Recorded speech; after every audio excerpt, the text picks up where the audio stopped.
Hello everyone, welcome to our channel Shiksha Pariksha. आज के इस वीडियो में हम देखेंगे सार संग्रह के सेट नंबर 22 के क्वेश्चन को। ठीक है, 22 के क्वेश्चन, सेट नंबर 22 के क्वेश्चन को डिस्कस करेंगे जो बहुत इंपॉर्टेंट है। ये सभी एग्जाम में पूछे जाने वाले क्वेश्चन हैं। देखिए, ये प्रीवियस ईयर के सारे क्वेश्चन हमने यहाँ पे लेके आए हैं जो कि सार संग्रह की बुक से लिए गए हैं। बीपीएससी, स्पेशल बीपीएससी से रिलेटेड क्वेश्चन है। पहला क्वेश्चन देखिए, पटना हवाई अड्डे के नाम किन के नाम पर है? तो पटना हवाई अड्डा जो नाम है वो किन के नाम पर है? लोकनायक जयप्रकाश नारायण के नाम पे है। लोकनायक जयप्रकाश नारायण के नाम पे पटना हवाई अड्डे का नाम है। नेक्स्ट है, बादलों से घिरी रात सामान्य रूप से गर्म क्यों होती है? बादलों से घिरी रात सामान्य रूप से गर्म क्यों होती है? इसका आंसर है, धरती और हवा से होने वाले विकिरण का बादल रोक लेते हैं। धरती और हवा से होने वाले विकिरण को बादल रोक लेते हैं, यही कारण है कि बादलों से घिरी रात सामान्य रूप से गर्म होती है। नेक्स्ट है, समान जुड़वे बच्चे पैदा क्यों होते हैं? तो देखिए, जुड़वे बच्चे पैदा होने का कारण यहाँ पे आज देख लीजिए आप भी। देखिए, जब एक शुक्राणु एक अंडकोश को संसेचित करता है और संयुक्त पिंड विभाजित करता है तो कोषाणुओं को स्वतंत्र रूप से विकसित होने के लिए, ठीक है, ये जो है जुड़वा बच्चे यही कारण से पैदा होते हैं। नेक्स्ट है, आइंस्टाइन के समीकरण E=mc² में सी का क्या तात्पर्य है? तो देखिए, सी का क्या तात्पर्य है यहाँ पे? प्रकाश की गति, प्रकाश की गति। नेक्स्ट क्वेश्चन, गर्म पानी जिसमें अधिक मात्रा में नमक मिलता हो उसमें पीड़ित पाँव रखने से पाँव की सूजन कम होती है, क्यों? तो क्यों, इसका कारण क्या है? ऑस्मोसिस के कारण। ठीक है, यहाँ पे ऑस्मोसिस होगा, उसके कारण ये जो है प्रोसेस कंप्लीट होता है। एस्प्रिन क्या है? देखिए, एस्प्रिन क्या है? एक एनाल्जेसिक है। पंखे के नीचे बैठा व्यक्ति ठंडक महसूस करता है। अगर थर्मामीटर पंखे के नीचे रख दिया जाए तो वह कितना ताप दर्शाएगा? तो ये कितना ताप दर्शाएगा? यह केवल कमरे का तापमान ही बताएगा। ठीक है, नेक्स्ट है, कृत्रिम उर्वरक में सामान्य रूप से नाइट्रोजन, फास्फोरस और एक तीसरा तत्व कौन सा होता है? तो कौन सा होता है? पोटेशियम। ठीक है, नेक्स्ट है, अणुबम क्या है? अणुबम क्या है? फ्यूजन बम है। क्या है? फ्यूजन बम। एक खुली ट्यूब में मरकरी की मुक्त सतह कैसी रहती है? तो एक खुली ट्यूब में मरकरी है जो, उसकी खुली सतह कैसी रहती है? मुक्त सतह ऊपर की ओर मुड़ी हुई। ठीक है, ऊपर की ओर मुड़ी हुई रहती है। वर्षा की तीव्रता किस में अभिव्यक्त की जाती है? वर्षा की तीव्रता सेंटीमीटर प्रतिदिन के में अभिव्यक्त की जाती है। नेक्स्ट है, धारा की इकाई क्या होती है? देखिए, धारा की इकाई क्या होती है? एम्पियर। क्या होती है? एम्पियर। पंप एक साधन है जो क्या परिवर्तित करता है? पंप एक साधन है जो विद्युत ऊर्जा को यांत्रिक ऊर्जा में परिवर्तित करता है। विद्युत ऊर्जा को यांत्रिक ऊर्जा में परिवर्तित करता है। नेक्स्ट क्वेश्चन, स्टेनलेस स्टील किसके कारण संरक्षण को रोकता है? तो स्टेनलेस स्टील किसके कारण संक्षारण को रोकता है? क्रोमियम के कारण। ठीक है, नेक्स्ट है, रंगों में पिगमेंट किसके लिए उत्तरदायी होता है? रंगों में पिगमेंट रंग के लिए उत्तरदायी होता है। ठीक है, नेक्स्ट, गैल्वेनीकरण का अर्थ किसका पतला लेपन चढ़ाने से है? ग्लैविनीकरण का अर्थ किसका पतला लेपन चढ़ाने से है? जस्ता, जिंक, जिसको जस्ता कहते हैं। नेक्स्ट, रासायनिक परिवर्तन में अभिक्रियात्मक पदार्थों की कुल वजन उत्पादों के कुल वजन की तुलना में कितना होता है? इसका आंसर है, हमेशा समान होता है। कैसा होता है? हमेशा समान होता है। एक दूसरे के अंदर चिपके हुए दो मगों को ठंडे पानी के उपयोग से आप कैसे अलग करेंगे? तो अंदर के मग में ठंडा पानी डालकर नेक्स्ट, ताजमहल का निर्माण भारत और कहाँ के विशेषज्ञ ने किया? ताजमहल का निर्माण भारत और कहाँ के विशेषज्ञ ने किया? पारस। अशोक की महानता मुख्यतः किसमें है? तो अशोक की महानता मुख्यतः विश्व बंधुत्व में है। विश्व बंधुत्व में। नेक्स्ट है, कुषाणों की राजधानी कहाँ थी? तो कुषाणों की राजधानी पुरुषोपर थी। पुरुषोपर। संघ किनका पवित्र स्थल है? संघ बौद्धों का पवित्र स्थल है।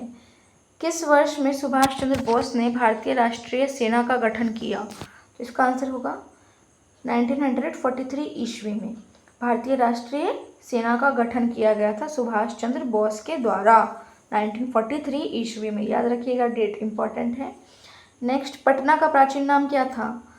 तो हमारे पटना का प्राचीन नाम क्या था? पाटलिपुत्र। क्या था? पाटलिपुत्र। किस चारों स्थलों में शंकराचार्य ने 4 मठों की स्थापना की थी? तो किस चारों स्थलों में शंकराचार्य ने 4 मठों की स्थापना की थी? तो इसका आंसर होगा आपका बद्रीनाथ, श्रृंगेरी, पुरी और द्वारिका। इन चारों जगहों पर शंकराचार्य ने मठों की स्थापना की थी। नेक्स्ट है, मुगल साम्राज्य के दौरान कौन सी भाषा सरकारी कामकाज के उपयोग में लाई जाती है? तो इसका आंसर होगा पर्शियन। नेक्स्ट देखिए, यहाँ पे क्वेश्चन है, किसने कहा था कि राम और रहीम एक ही ईश्वर के 2 अलग अलग नाम हैं? तो इसका आंसर होगा आपका गुरु नानक ने कहा था कि राम और रहीम एक ही ईश्वर के 2 अलग अलग नाम हैं। भारत में सार्वजनिक निर्माण विभाग का गठन किसने किया है? तो भारत में सार्वजनिक निर्माण विभाग का गठन लॉर्ड डलहौजी ने किया है। किन्होंने किया है? लॉर्ड डलहौजी। भारत के लौह पुरुष के रूप में किसको जाना जाता है? भारत के लौह पुरुष के रूप में सरदार वल्लभ भाई पटेल को जाना जाता है। याद रखिएगा, सरदार वल्लभ भाई पटेल को भारत के लौह पुरुष के नाम से जाना जाता है, iron man of the India. ठीक है। नेक्स्ट है, किस राज्य का व्यक्ति भारतीय गणतंत्र का प्रथम राष्ट्रपति था? तो इसका आंसर होगा बिहार। हमारे बिहार से प्रथम राष्ट्रपति बने थे। ठीक है। पाटलिपुत्र को किस शासक ने सर्वप्रथम अपनी राजधानी बनाया? तो पाटलिपुत्र को सर्वप्रथम चंद्रगुप्त मौर्य ने अपनी राजधानी बनाया था। नालंदा विश्वविद्यालय किस लिए विश्व प्रसिद्ध था? तो नालंदा विश्वविद्यालय बौद्ध धर्म दर्शन के लिए विश्वभर प्रसिद्ध था। ठीक है। नेक्स्ट है, कांग्रेस सोशलिस्ट पार्टी की पहली बैठक पटना में किस वर्ष हुई?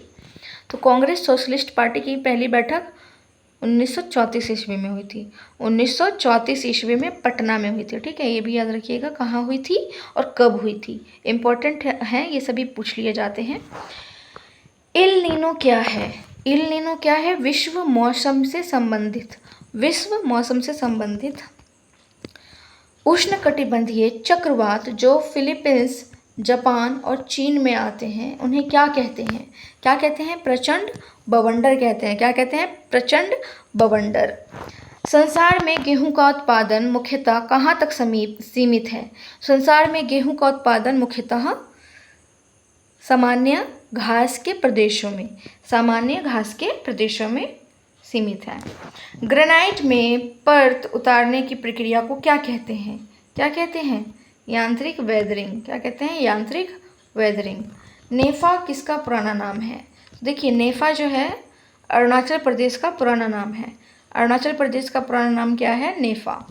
किस राज्य में सबसे अधिक संथाल जनजाति है? संथाल जनजाति के बारे में पूछ लिया जाता है। तो ये देखिए, झारखंड में है जो संथाल जनजाति है जो सबसे अधिक है। भारत में सबसे अधिक कोयले का भंडार कहाँ है? तो कोयले का भंडार सबसे अधिक कहाँ है? दामोदर की घाटी में। कहाँ है? दामोदर की घाटी में। संघीय राज्य लक्षद्वीप में कितने द्वीप हैं? संघीय राज्य लक्षद्वीप में 36 द्वीप हैं। कितने? 36। भारत में हिमालय की सबसे ऊंची चोटी कौन सी है? तो भारत में हिमालय में सबसे ऊंची चोटी कंचनजंगा है। क्या है? कंचनजंगा। भारत में वर्षा को किस तरह सही रूप में वर्णित कर सकते हैं? तो इसका आंसर होगा अनियमित और असंतुलित। अनियमित और असंतुलित। 3 स्तरीय पंचायती राज का मुख्य भाग क्या है? तो 3 स्तरीय पंचायती राज का मुख्य भाग क्या है? ग्राम पंचायत। इसका आंसर होगा ग्राम पंचायत। विधान परिषद की कुल सदस्य संख्या विधानसभा की कुल सदस्य संख्या के कितने से अधिक नहीं होनी चाहिए? तो यहाँ पे देखिए, क्वेश्चन पूछा जा रहा है आपसे, विधान परिषद की कुल सदस्य संख्या विधानसभा की कुल सदस्य संख्या के कितने से अधिक नहीं होना चाहिए? तो इसका आंसर होगा 1/3। 1/3 भाग से अधिक नहीं होना चाहिए। नेक्स्ट है, संघ लोक सेवा आयोग के कार्यों का उल्लेख किस अनुच्छेद के अंतर्गत है? तो किस अनुच्छेद के अंतर्गत है? आंसर होगा इसका अनुच्छेद 320। अनुच्छेद 320 के अंतर्गत। भारत का राष्ट्रपति किसको संबोधित करके अपना त्याग पत्र अपने हाथ से लिख कर दे सकता है? तो उपराष्ट्रपति को। उपराष्ट्रपति को संबोधित करके भारत का राष्ट्रपति त्याग पत्र दे सकता है। नेक्स्ट है क्वेश्चन, समाजवाद और धर्मनिरपेक्ष शब्दों को भारतीय संविधान के आमुख में कौन से संवैधानिक संशोधन द्वारा जोड़ा गया है? तो इसका आंसर होगा 42वां संशोधन। क्या होगा इसका आंसर? 42वां संशोधन। भारत में सरकारी सेवाओं के लिए नियुक्त कौन करता है? भारत में सरकारी सेवाओं के लिए नियुक्त कौन करता है? राष्ट्रपति। कौन? राष्ट्रपति। कौन से शास्त्रीय नृत्य में पुरुष भाग नहीं लेते हैं? तो ओडिसी। ओडिशा का शास्त्रीय नृत्य जो है ओडिसी, उसमें पुरुष भाग नहीं लेते हैं। वित्तीय घाटे का तात्पर्य क्या है? वित्तीय घाटे का तात्पर्य है कि सभी मदों से प्राप्त आय खर्च से कम। ठीक है। नेक्स्ट है, भारत का सेंट्रल बैंक कौन है? भारत का सेंट्रल बैंक कौन है? Reserve bank of India. Reserve bank of India Bharat का सेंट्रल बैंक है। विश्व में खेतीहर भूमि का प्रतिशत कितना है? तो देखिए, खेतीहर भूमि का प्रतिशत कितना है? 7.5%। पूरे विश्व में मिलाकर के अगर पूछा जा रहा है यहाँ पे, तो उसका आंसर है 7.5%। तो इसी के साथ ये वीडियो हमारा कंप्लीट होता है। सेट नंबर 22 के क्वेश्चन हमने यहाँ पे डिस्कस किए हैं। आज के सारे ही क्वेश्चन बड़े ही अच्छे थे, जो कि आपको हेल्प करेंगे आपके एग्ज़ाम के लिए। अगर आप सक्सेस चाहते हैं तो शिक्षा परीक्षा को फॉलो करें। Thank you.